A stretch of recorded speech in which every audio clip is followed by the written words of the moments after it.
विश्वास चौधरी जी, ये जो विरासत है, चाहे हम चौधरी चरण सिंह जी की बात करें, फिर उसके बाद अजीत सिंह जी की बात करें, अब जयंत जी हैं, इसमें नरेंद्र मोदी की बात ज्यादा हो रही, चिंता नहीं बढ़ती इससे आप लोगों की? चिंता तो लोकदल के जहन में नहीं है।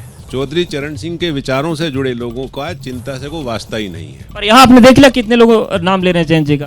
देखिए, यहाँ लिमिटेड लोग बैठे हैं, यहाँ पूरा जनपद या पूरी लोकसभा नहीं बैठी, और ये एक विशालता की बात बताते हैं। मेरे जो साथी भाई सामने बैठे हैं वो भाजपा से संबंधित मुझे लगते हैं, शर्मा जी, वह भी अपने विचारों में चौधरी अजीत सिंह के अपने विचारों में चौधरी अजीत सिंह को रखते हैं। इतना विशाल नेतृत्व यहाँ चौधरी चरण सिंह के परिवार ने दिया है, जानते हैं।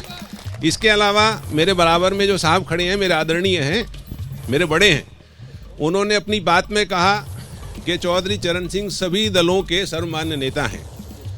अगर ये ईमानदारी से ये सत्तारूढ़ दल मानता है तो भारत रत्न अपनी पार्टी के मेंबर को क्यों देता है, चौधरी चरण सिंह को क्यों नहीं देता है? भारत देश मांगता है। ये एक बड़ा सवाल है। बागपत में सवाल तो बनता है कि चौधरी चरण सिंह जी को फिर भारत रत्न क्यों निकल? आडवाणी जी को मिला, कर्पूरी जी को मिला बिहार में। देखिए, बात बिल्कुल ठीक है। चौधरी चरण सिंह जी का जो योगदान रहा है किसान, गांव, गरीब के लिए जो उन्होंने मेहनत की है, तपस्या की है, वो एक आदर्श पुरुष थे। तो क्या किसान को भारत रत्न नहीं मिल सकता? नहीं, उन्हें मिलना चाहिए। मैं इसका समर्थन करता हूं। मैं अपनी पार्टी से मांग करूंगा कि जो है चौधरी चरण सिंह को भारत रत्न मिलना चाहिए। मैं इस बात की अपनी पार्टी में बात करूंगा, पार्टी से भी इस बात के लिए मैं प्रयास करूंगा। ठीक है, चलिए जनता से भी राय लेते हैं। क्या ये जो बात हो रही है चौधरी चरण सिंह को भारत रत्न मिलना चाहिए, पक्ष लेते? एक बात कहना चाह रहा हूँ, चौधरी चरण सिंह की मूर्ति पे आज तक मोदी 2 फूल चढ़ाने नहीं आया। 23 दिसंबर पे बताओ हुआ है कि ये दे देंगे इशारा रत्न, कहाँ से दे देंगे ये लोग? क्या आप कुछ कहना चाह रहे हैं? ये कह रहे थे मगर 10 साल हो लीजिए, आज तक नहीं दिखे मोदी जी। कोई काम का इसमें वो नहीं किया। भाई ये कह रहे हैं ना गड्ढे में वो होगी, ये टोल रख दिया, बागपत वाले पर रख दिया। 4 लेन रहे नहीं, 2 लेन की, वहाँ टोल लगा दिया, यहाँ टोल लगा दिया। सड़क ही 2 साल भर हुई नहीं, वहाँ 2-3-10 जगह रहे। सिसाने में देखो जाके, जो ये कह रहे हैं भाई ये हो गया, ये हो गया, उसने 32 ने टोल लगा दिया। इतना किराया भी नहीं लगता जितना का टोल लगा गाड़ी पे, बहुत नहीं लगा दिया। जो आदमी पैदा होता है, जब 63,000 रुपये का वो था कर्जा एक बच्चे, मतलब सड़क गड़बड़ है, टोल बहुत। अब जाए 1,40,000 रुपये कर्जा होता है जो बच्चा पैदा होता है। इतना हमारे यहाँ से वो हो गया है। ये चौधरी चरण जी का सम्मान भी मुद्दा है क्या यहाँ? चौधरी चरण सिंह का तो सब सम्मान करते हैं, लेकिन जितनी भी सरकारें आई पहले, और जो बड़ौद से दिल्ली जाना, शामली से दिल्ली जाना, सबके दम में हो गए।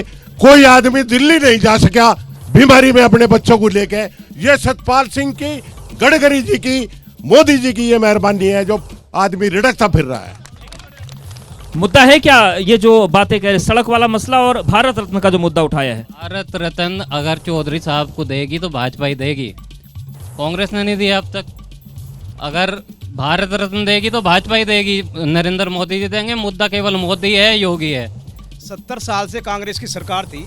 अगर भारत रत्न वाली जो बात है, जब हमारे माननीय अजीत सिंह चौधरी 3 बार कैबिनेट के मंत्री रह चुके, जब उन्होंने डिमांड नहीं करी तो अब प्रयास कर रहे हैं बीजेपी उनको भारत रत्न देगी। हम भी मांग करेंगे। ये भी बात है। कुछ और लोगों से बात कर लेते हैं जी। सर, सबके विचार अपने जगह ठीक है, लेकिन एक युवा होने के नाते और एक शिक्षक छात्र होने के नाते 2 पंक्तियां कहूंगा कि तुम्हारी फाइलों में गांव के मौसम गुलाबी हैं, मगर ये आंकड़े झूठे हैं, ये दावे किताबी हैं। अब सर, बात यह है कि 5 साल से उत्तर प्रदेश में बेसिक शिक्षा विभाग में वैकेंसी नहीं आई। अब सड़कें हैं, हाईवे है, अच्छी बात है, लेकिन हाईवे पे चलने के लिए गाड़ी खरीदनी होती है, वो रोजगार से आएगी सर। शिक्षा, चिकित्सा, रोटी, कपड़ा और मकान, ये 5 मुद्दे हैं। इस पे जो भी काम करें, और जो आप कौन करेगा, किसका लगता है आपको? सर, अगर यहाँ पे बात देखी जाए तो क्षेत्र के अनुसार जो है चौधरी जयंत को हम जिताने की। जयंत चौधरी जी, आप कुछ कहना चाहते हैं? भारत रत्न मुद्दा है जी, भारत रत्न। इनसे नुबुच्चो सबसे पहले कि जो उनसे भाई ये बता रहे थे ना, भाई खड़ो 1 मिनट। कोई बात नहीं, आप अपना सवाल पूछिए। बता रोजगार वाली बात बता रहे थे। भाई थारी सरकार में गुंडा राज 5 लाख रुपए देते भर्ती हो जाए। मारी में जो पढ़ेगा भर्ती होगा, नहीं होने का नहीं, चाहे वो हम हो। ठीक है भाई। और रही बात आगे व्यवस्थाओं की, 5 योजना हम गिनवा में, तुम 2 गिनवाओ अपने खड़े हो गए। एक बार गिनवाओ। थारे राज में 70 साल में 2 योजना गिनवा खड़ा हो गए, हम 6 गिनवा देंगे। ठीक है, चलिए व्यक्तिगत नहीं होते, अब जवाब ले लेते हैं। ये मामला तो देखिए है, ये बात उठ रही है कि बेसिक शिक्षा विभाग का जो मसला आया, रोजगार नहीं होगा तो फिर गाड़ी कहाँ से खरीदेंगे? आप कितनी भी रोड बनवा दीजिए। देखिए ऐसा है, सबसे पहले तो मैं यहाँ जो लोग मौजूद हैं सबसे मैं निवेदन करता हूँ, अपील करता हूँ कि आप लोग जो है बात सुनो, जिससे जो है सवाल पूछा जाए वो अपना सवाल रखे, लेकिन जो है आपस में मतलब जो है शांति बनाए रखो। यहाँ हमारी जो गरिमा है जिले की, इस इलाके की, उसे कम से कम जो है आप लोग उसका ख्याल रखें। आपस में मुबासा मत करो और जो है गलत तौर तरीका को इख्तियार न करें।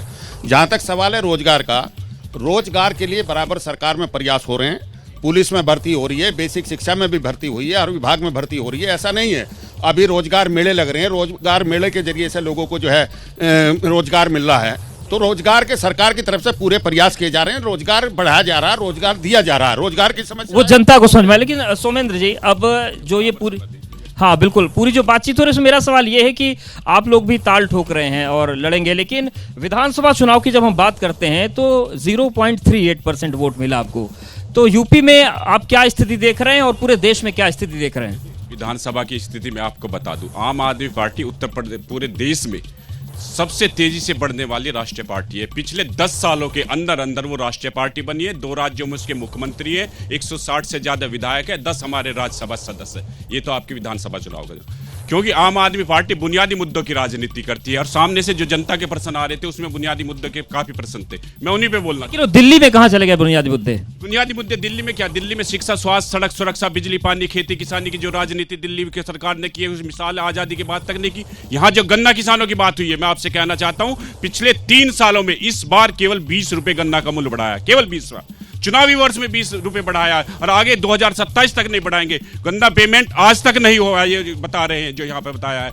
गन्ने की जो मिठास है, वो गन्ने का यहाँ का किसान है, वो भूखमरी की कगार पर है। और मैं कहना चाहता हूँ कि ये जितनी केंद्र सरकार है, चाहे उत्तर प्रदेश की सरकार है, ये किसान विरोधी सरकार है। लेकिन जिस तरीके के आरोपों में आपकी पूरी दिल्ली की कैबिनेट फंसी है, मुख्यमंत्री सहित, क्या जनता भरोसा कर पाएगी? देखिए जनता क्या, मैं कहना चाहते हैं, बीजेपी के समर्थक बैठे आदरणीय साहब सिंह जी भी हैं। जब 2014 में इस देश की मिट्टी मोदी मोदी करती थी, तब 2015 में आम आदमी पार्टी की सरकार ने 70 में से 67 ली और हमने बीजेपी को एक बार नहीं 4 बार हराया है। एमसीडी के चुनाव में हराया है, 3 बार विधानसभा के चुनाव में हराया है। दिल्ली की जनता आम आदमी पार्टी पे भरोसा करती है, केजरीवाल पे भरोसा करती है। एक बात रोजगार की आई, मैं कहना चाहता हूं कि जब प्रधानमंत्री जी आए थे राजनीति में तो 2 करोड़ प्रतिवर्ष रोजगार देने की बात करते थे। आज लेकिन आंकड़े ये बता रहे हैं उनके राज में, उनके शासनकाल में 10 करोड़ जो है जो लोग हैं वो बेरोजगार हुए हैं। जो उनके अभी यहाँ नारी सुरक्षा की, जो सुरक्षा की भी बात आ रही है, मैं पेशे से वकील हूँ, मैं बताता हूँ। यदि आप कह रहे हैं क्राइम खत्म हो गया है, तो जो 800 की संख्या वाली जेल है उसमें 2100 कैदी क्यों भर्ती है? क्यों? आप देखें जो भी थाने में छेड़छाड़ की और जितनी उन्नाव की घटनाएं, मुरादाबाद की घटनाएं, बुलंदशहर की घटनाएं, कहीं भी नारी सुरक्षित नहीं है। मैं कहना चाहता हूं कि सिर्फ योगी जी बातों में, इसमें बुलडोजर चलाने से तमाम मुद्दे हैं। लेकिन जो जेलों के ओवरलोड होने की बात आप कर रहे हैं, तो 2011 से रिपोर्ट्स आ रही हैं कि भारत में जो जेल हैं वो क्षमता से बहुत ज्यादा कैदियों को रख रही हैं। जैसे ही घड़ी का काटा दोपहर 2:30 पे आए, बबीता जी का दिल सास बहू साजिश के लिए मचल जाए। और ये है इनकी बहू, पूरे दिन ऑफिस की टेंशन हो जाए गॉन जब ये करें अपना फेवरेट शो फ्री टाइम पे ऑन। इनकी तरह आप भी देखें अपना फेवरेट शो अपने टाइम पर और डाउनलोड कीजिए एबीपी लाइव ऐप अपने स्मार्ट टीवी पर।